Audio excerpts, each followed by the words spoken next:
Where is God when it hurts? One of the things I love about Jesus in his earthly ministry is that he knew what he was about.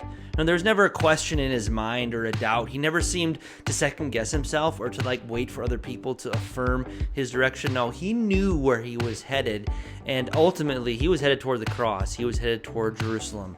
And what is the cross? Well, at the cross, he was going to have nails pounded through his hands and through his feet. He was going to have a crown of thorns thrust down upon his head. He was going to be whipped and spat upon and mocked. The cross is the place of suffering. Now, as Christians, we sometimes would seek to avoid this part of the Christian life. Like we would rather just skip Good Friday and move right on to Easter. That's how I feel often sometimes anyway. And it makes sense, like suffering and pain, who wants to have to deal with that?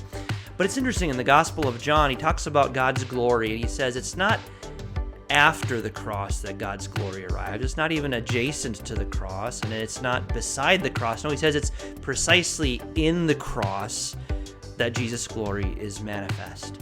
So our goal as Christians, what that means for us, is that we shouldn't make it our mission to seek to avoid pain and suffering at all costs, no matter what. Instead, our goal should be that of our Savior, which is to embrace the cross.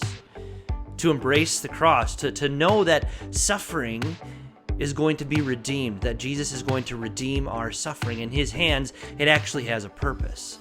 So even as we carry our crosses, and I don't know what cross you're carrying today, we all have different crosses that we bear, different sizes and shapes, and we don't often know each other's.